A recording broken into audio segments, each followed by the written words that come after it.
que me tiene confundida. Ajá. Mientras no haya cruz, no hay redención. ¿No es así? ¿Lo entendí correcto?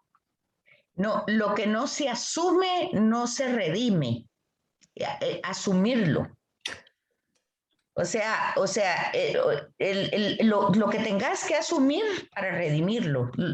El Señor asumió a toda la humanidad, la asumió, la hizo propia, la hizo suya, la entró a su ser y entonces redimió a la humanidad. Entonces la frase es, lo que no se asume no se redime.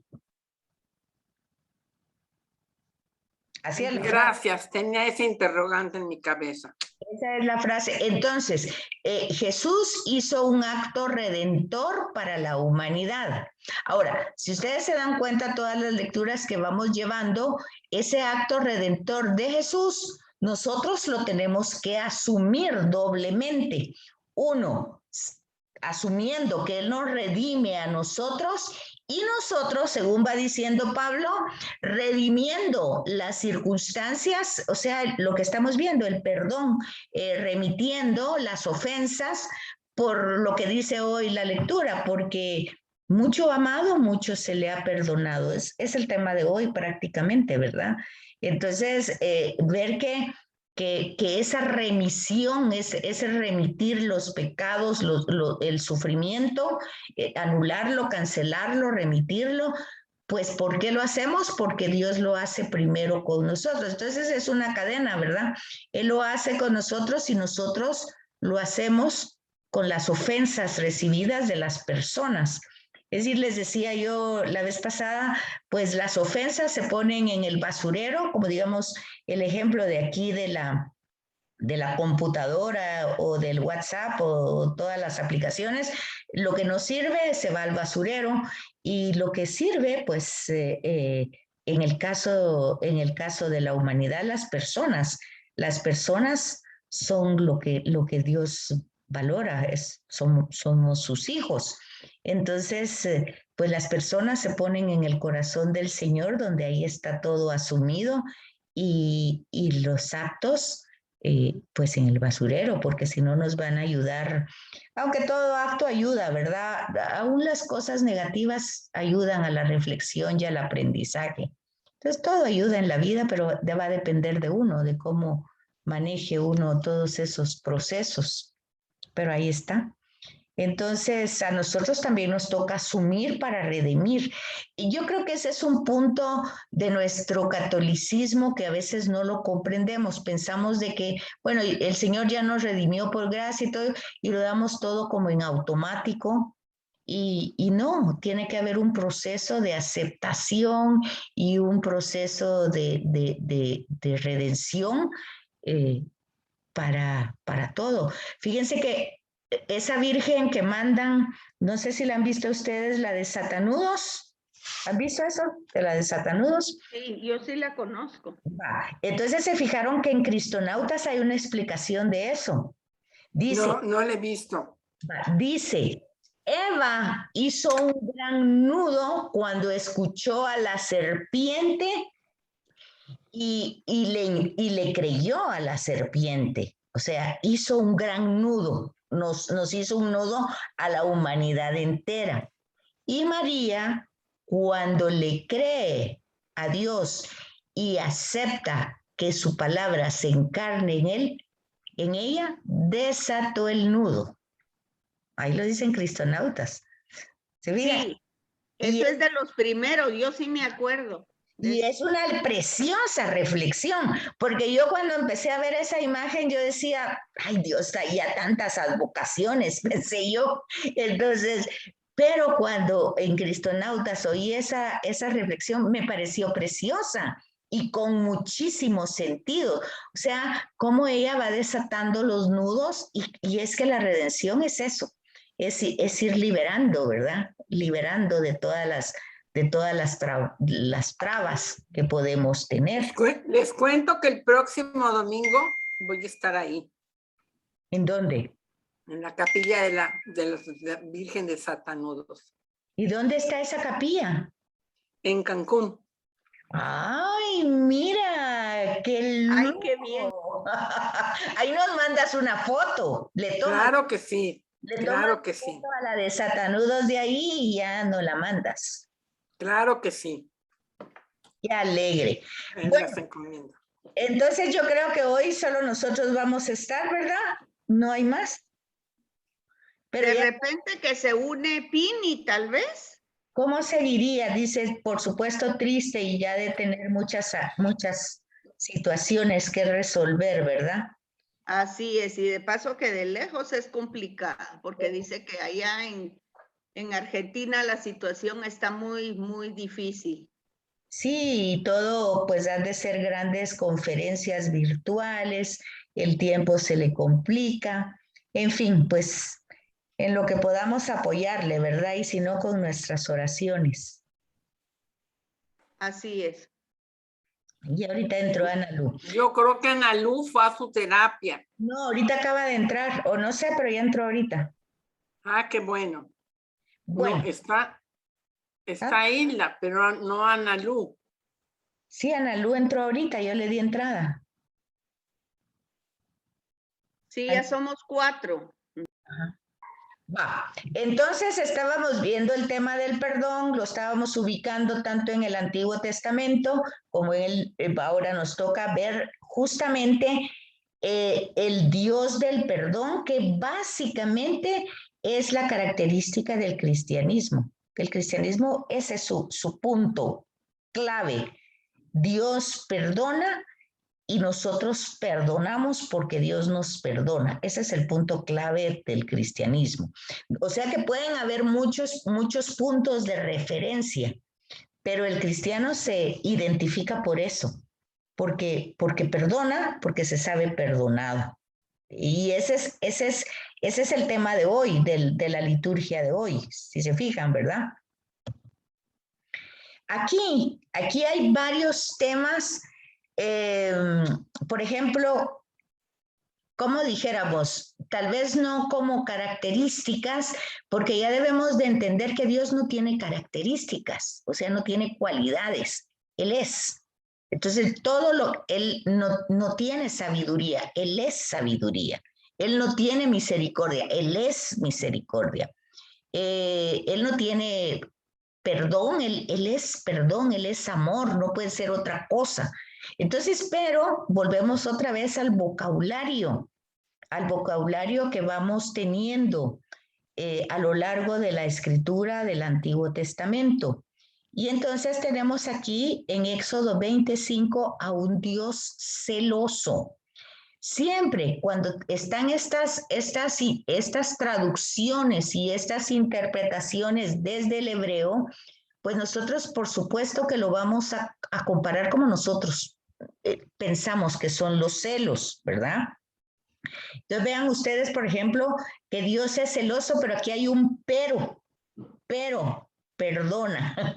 Ya pero perdona, es ya complicado poner esas dos realidades en Dios, ¿verdad? Es celoso, pero perdona.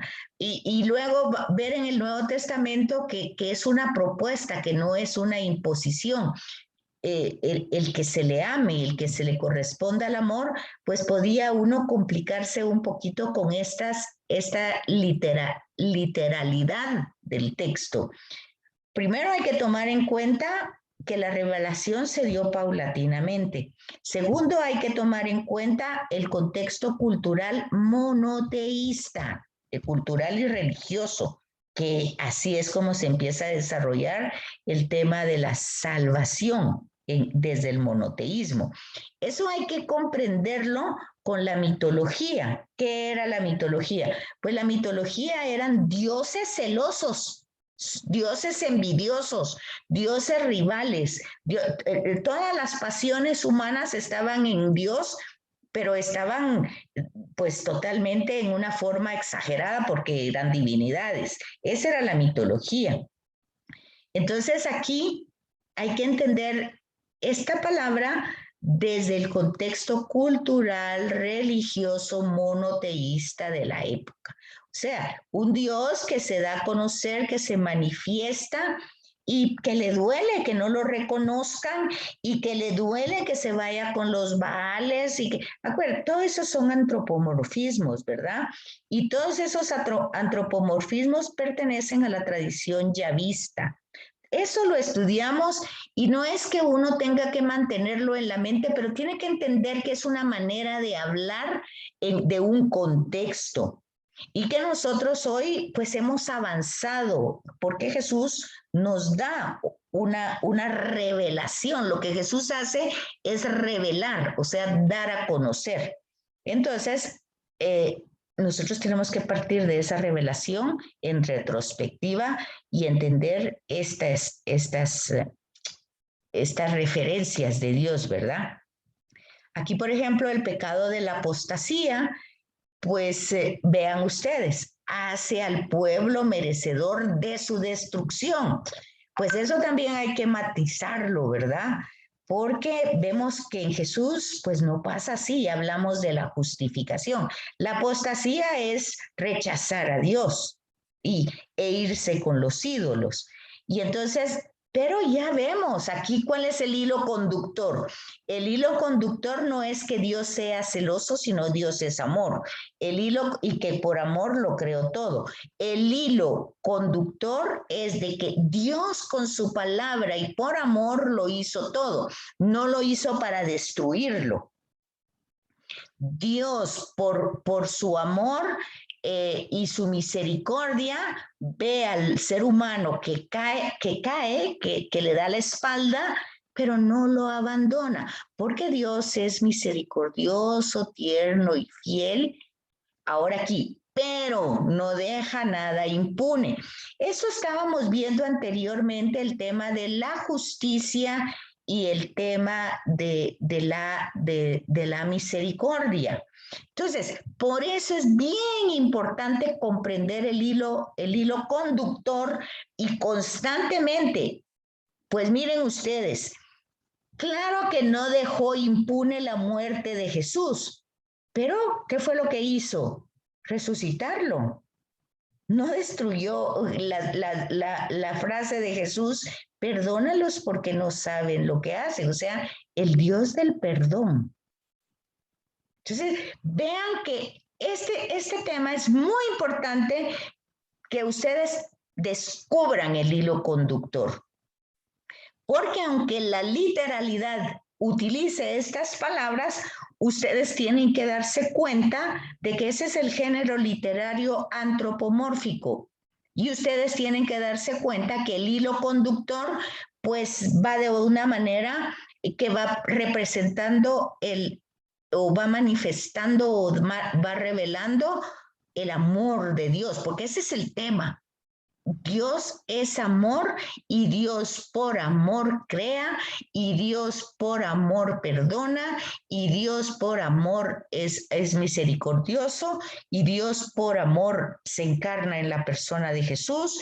Y entonces es el tema del amor, tanto que nosotros, que es cuando vemos a un crucifijo, ya lo dijimos anteriormente, ¿qué vemos?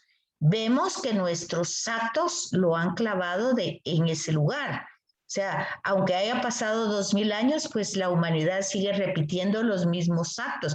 Eso lo dice muy claro Jesús, porque dice, cuando ustedes dicen que sus padres mataron a los profetas y que ustedes no lo hubieran hecho, ustedes están dando testimonio de que sus padres han sido homicidas, dice.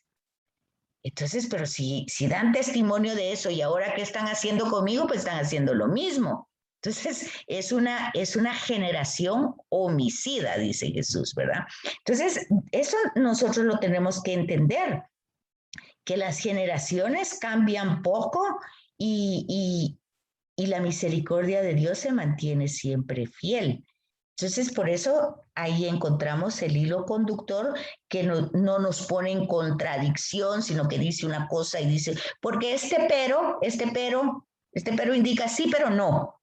O no, pero sí, ¿verdad? Entonces, luego aquí, el pecado del pueblo de Israel no merece el perdón. Se dan cuenta que puede decir textualmente eso la Biblia, la escritura en el Antiguo Testamento, pero sí lo mereció, porque justamente Jesús se encarna para justificar todo ese pecado. Ahora que la gente no lo acepte, pues, ¿qué es lo que dice Jesús? Pues dice, ese es el gran pecado al Espíritu Santo, el pensar que nuestro pecado no merece perdón. Ese es el gran pecado. Y en el pueblo judío, pues por supuesto que como no aceptan a Jesús, están hasta ahí. Pero ellos siguen esperando al Mesías, así es que para ellos no cuenta esa idea. Quisiera que me comenten de estas 4 citas, a ver si quedó claro lo que acabamos de hablar o cómo lo ven ustedes.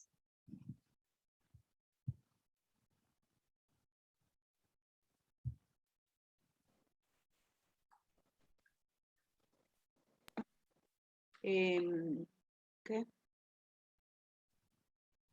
¿Es? Pues sí, que Dios es amor y misericordia y que siempre nos perdona, siempre que estemos arrepentidos, ¿verdad? Por eso es tan importante la explicación de los textos de la Biblia, para comprender el verdadero sentido, el sentido cristiano. Por eso es tan importante el hilo conductor, ¿o no? Por supuesto. Entonces, por eso se dan cuenta que en este curso yo he hecho tanto énfasis en eso. Sí, en el hilo conductor, sí. Porque de lo contrario nosotros, voy a mandarles ahorita porque si no después se me olvida, si lo quieren ver, ¿verdad? Es un pequeño curso, ya no lo tengo. Bueno, es un pequeño curso que tiene el Fray Nelson Medina, de entender estas citas precisamente. Se llama breve, espérense ahorita, se llama breve, ay no, ¿cómo se llama? Bueno, se los paso después, pero ese son solo seis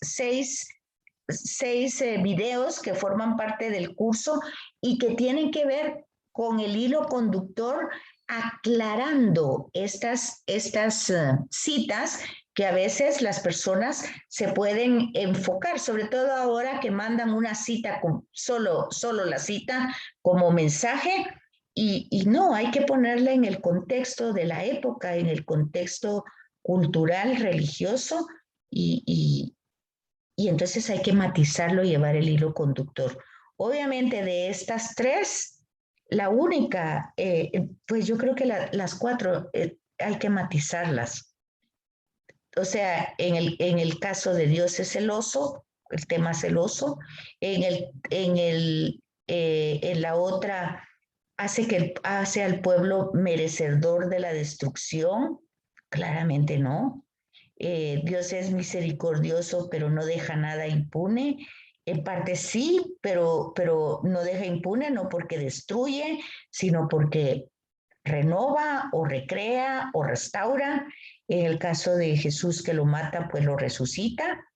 Y el pecado del pueblo de Israel que no merece perdón, claramente no, porque está justificado por Jesús. Ahora, si no creen en él, ya es otro tema. Ahora, esto también ya habíamos visto el tema de la santidad y de la justicia, que está en Isaías.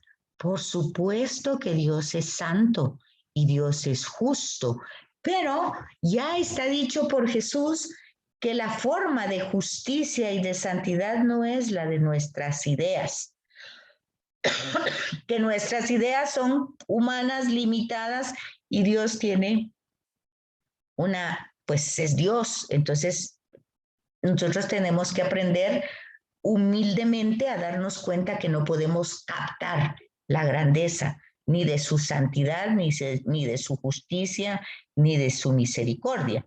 Y que lo que nosotros entendemos como santidad, justicia y misericordia, pues es una cosa muy, muy limitada. ¿Por qué? Porque nuestra mirada es limitada, porque cuando hacemos un juicio no conocemos todo lo que forma parte de una actuación humana, ni siquiera la nuestra.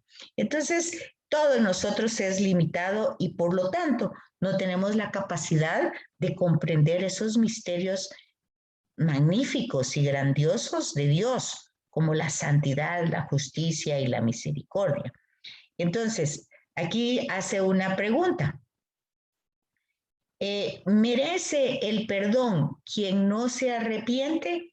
Y aquí está esta primera también que habla de Isaías, estas citas de Isaías, es el tema de la santidad y la justicia, porque mucha gente, por ejemplo, ahorita en la pandemia dice que esto no es justo lo que está pasando, es que si Dios existe, bueno, hay toda esa cosa.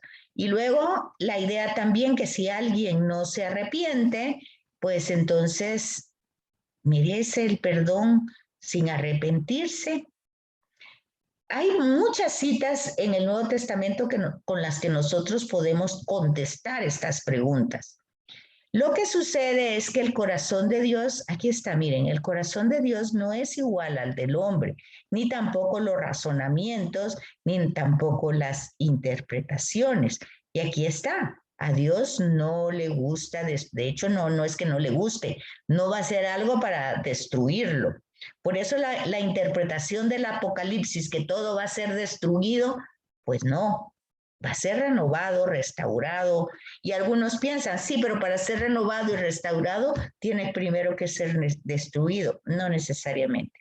Entonces, después, claro, Dios quiere la conversión, o sea, ya hablábamos que no es tanto un cambio de pose o un cambio bueno, yo soy muy enojada, voy a hacer esfuerzos para ya no ser enojada, o yo soy muy violenta, o yo juzgo mucho, voy a hacer esfuerzos. No se trata de cambios externos, sino se trata de cambios internos. De hecho, es la promesa que hace Dios es que va a cambiar el corazón de piedra por un corazón de carne, ¿verdad? Entonces, por eso es el generoso, pródigo, es, en el caso del hijo es despilfarrador, pero en el caso del padre es despilfarrador del amor. El hijo despilfarra todo lo que le da el padre, pero el padre despilfarra todo el amor que tiene, o sea, lo da así, a manos llenas, ¿verdad? Entonces, por eso es pródigo, ¿verdad? Para perdonar, pronto para perdonar. El perdón no hay que estárselo rogando, Él lo da rápidamente. Aquí pues pone ciertas características desde nuestra perspectiva de cómo funciona el perdón de Dios. Pero vean ustedes que nosotros esto lo tenemos que comprender con mucha claridad, porque esos pequeños videos que les voy a mandar de Fray Nelson les va a explicar eso.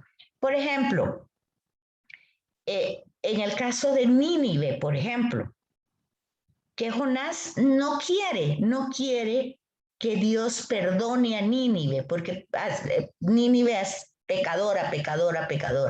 Entonces Jonás lo que quiere, Jonás es un profeta, y es un profeta de Dios. Y Dios le manda que vaya a predicar a Nínive para que se conviertan, porque Dios no quiere la destrucción, quiere que se salve. Y Jonás no quiere. Ahí nosotros vemos el corazón de Dios y el corazón humano, ¿verdad? Dios quiere, tiene misericordia, su justicia no es para destruir, su paciencia, su ternura, es para dar tiempo a ese proceso de cambio, ¿verdad? Sin embargo, el profeta no quiere hacer eso y hace muchos esfuerzos para no llevar ese mensaje a Nínive. Pero Nínive, pues se convierte cuando oye el mensaje casi obligado que da Jonás. Y Jonás se enoja muchísimo porque Dios no destruye a Nínive. Entonces, fíjense que ahí vemos con claridad cómo nosotros, aún, porque este es el profeta, y entonces aún siendo servidor y todo, nosotros esperamos todavía que Dios pues tome venganza o castigue actos.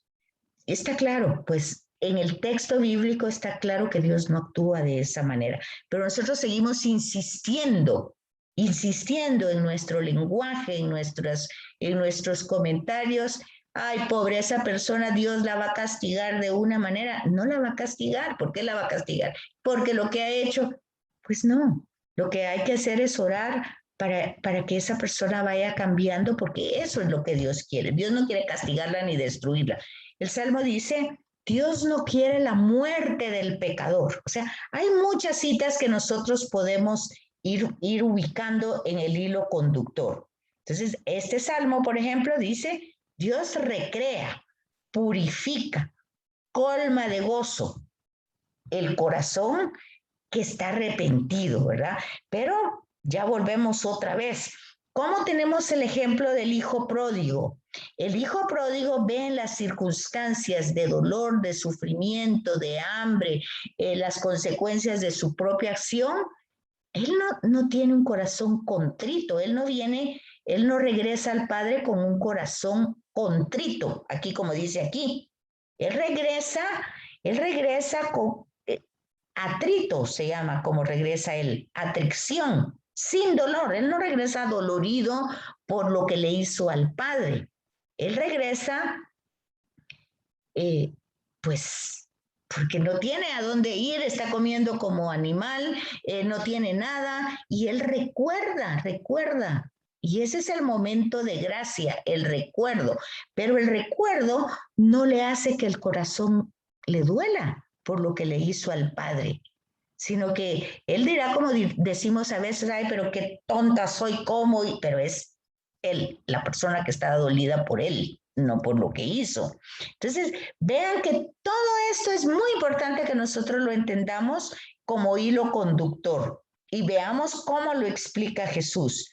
Entonces, el momento de gracia es que se dé cuenta, que se fije, ese es el momento. Ya luego va a pasar un proceso, ya pasará el proceso, él va sin corazón adolorido de regreso a casa. Y fíjense que cuando pone esta parábola, cuando dice se fue lejos a un país lejano, ¿qué quiere decir? Se alejó de tal manera del Padre, ya no tuvo noticias del Padre, lejos, se fue a un lugar lejano, o sea, puso distancia entre el Padre y él. Pero eso no le duele, eso no está él adolorido. Él está adolorido por lo que él está viviendo. Y entonces el momento de gracia es que él se da cuenta, aunque no tenga un corazón contrito, se da cuenta y empieza a formular lo que le va a decir. Sí, he pecado, pero ese es un discurso de diente a labio. He pecado contra el cielo y contra ti. Y ahí todavía no hay contrición. Ahí es tal vez como cuando vamos a confesarnos, Padre, me acuso que hice, pero habrá culpa, pero no hay contrición. Entonces lo que vamos descubriendo es que el Padre que perdona a todos sus hijos. Vean, este es el hilo conductor hasta Jesús, a todos sus hijos. Ya Jesús va a decir que el Padre ama tanto a los hijos porque llueve para todos, sale el sol para todos. Entonces es un amor incondicional. Por eso Dios de los perdones, ya aquí tenemos el hilo conductor en Nehemías de las misericordias, en Daniel, siempre dispuesto a arrepentirse de las amenazas ante el que se convierte. Eso también ya lo hablamos. Dios no tiene necesidad de amenazar. Cuando en el texto nosotros encontramos estas palabras de castigo, de amenaza, pues es lo mismo como cuando nosotros a nuestros hijos o no sé, les decimos forma o alumnos cuando damos en la hora, mire, si usted no asiste a clase y no entrega sus trabajos, usted va a perder. No es que se le esté amenazando, se está advirtiendo a dónde. O cuando Fray Nelson pone eso, a un niño no se le puede explicar de forma científica que no meta el dedo en una conexión eléctrica porque se va a electrocutar. Entonces no se le puede explicar científica o técnica o electrónicamente lo que le va a pasar. Solo se le dice, no te metas porque te vas a matar ahí o algo te va a pasar. Y si no hace caso, bueno, ahí se le da un sopapo. Pero el hecho es que hay que ver ese contexto. Y acuérdense que el Antiguo Testamento son revelaciones primarias. O sea, la revelación es un proceso, fue quitando velos. Entonces, estas palabras las tenemos que ir descubriendo dentro de ese contexto. Entonces, claro, la conversión, el perdón se ofrece totalmente, se da, pero la conversión es un proceso. Y por lo tanto, el amor de Dios y la piedad que Dios tiene para todos es la sabiduría de Dios, es la que Él provee, la que Él da, ¿verdad? Y es de Dios mismo el acto de amor como perdón. O sea, la parte más grande, y ya Susi lo decía la vez pasada, yo donde descubro el gran amor de Dios es donde me doy cuenta de todo lo que ha perdonado. Fíjense que es importante que ustedes en el texto que tienen ahí lo vayan viendo y lo vayan matizando con el hilo conductor, porque sí hay hilo conductor como aquí Daniel, como aquí Nehemías, que se mantiene la fidelidad de Dios, el amor de Dios, el perdón de Dios, la misericordia, pero luego hay otro lenguaje que forma parte de la literalidad, que puede haber, o a veces de la traducción, acordarse que esto ha sido en hebreo y luego se va traduciendo, que puede no ser tan claro es ese aspecto de Dios que es totalmente misericordioso. Por ejemplo, cuando habla de la ira de Dios o del cansancio de Dios, por ejemplo, ante el diluvio, y le pesó a Dios haber creado al hombre. Esa frase es totalmente antropomórfica. Eso le puede pesar a un ser humano, pero no a Dios, ¿verdad? Entonces nosotros tenemos que comprender ese material literario. ¿Cómo vamos hasta aquí? ¿Vamos bien? Bien, bien, gracias. Sí, claro. ¿Sí está claro? Sí. Bueno. Sí, gracias. Ok. Entonces luego vemos a la persona de Cristo. Esto en Cristonauta se explicaba muy bien. Se fijan ustedes. Dice, preguntaba el sacerdote, y ya lo hablamos la vez pasada también. ¿En qué momento de la historia empieza la redención y en qué momento empieza la salvación? Ojo con esto. Si estamos hablando del perdón de Dios por Cristo, estamos hablando de la redención. ¿Por qué estamos hablando de la redención? Porque estamos hablando de Cristo, no estamos hablando de Jesús de Nazaret. Entonces, aunque nos parece difícil o complicado, no sé, sí tenemos que entender que en Jesús hay dos naturalezas y que una naturaleza es la limitada, es la que muere en la cruz, es la naturaleza humana, es la que muere. Y luego tenemos, y esta naturaleza humana es la que asume el pecado y salva. Y esta naturaleza divina, la de Cristo, el ungido por Dios, el resucitado, es la que redime. Esas dos cosas hay que tenerlas claras porque aunque filosóficamente y teológicamente a eso se le llame la unión hipostática, pues es lo que hay, pues es Dios que tiene, es Jesús que tiene esa característica. Sí, Susi. Esto es a lo que te preguntaba yo temprano, que hacía diferencia, pero no me acordaba yo dónde. Entonces, en Cristonautas, hay una diferencia entre redención y salvación. Exacto. Redención es por la naturaleza divina y salvación es por la naturaleza humana. A Exacto. ver, estaba yo hecha bolas. Gracias. Pero ya ves que las próximas, estas imágenes van ayudando a lo que no hemos captado. Y eso está muy explicado ahí en Cristonautas. Falta un minuto para que se termine. No sé si tienen aquí dudas, preguntas. Vamos a volver a entrar, ¿verdad? Porque son las 37.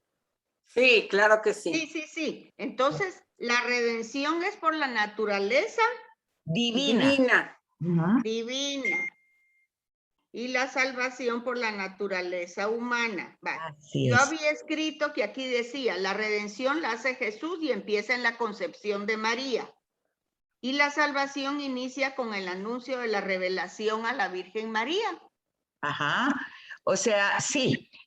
Lo que pasa es que muchos confunden la concepción de María cuando ella concibió a Jesús. A Jesús, sí, con el nacimiento de ella, con la concepción sin pecado de ella. Fue cuando ella fue concebida Sí. sin pecado original, dice, ¿verdad? Sí, sí, pues concebida fuiste sin mancha, eso. Va. Es en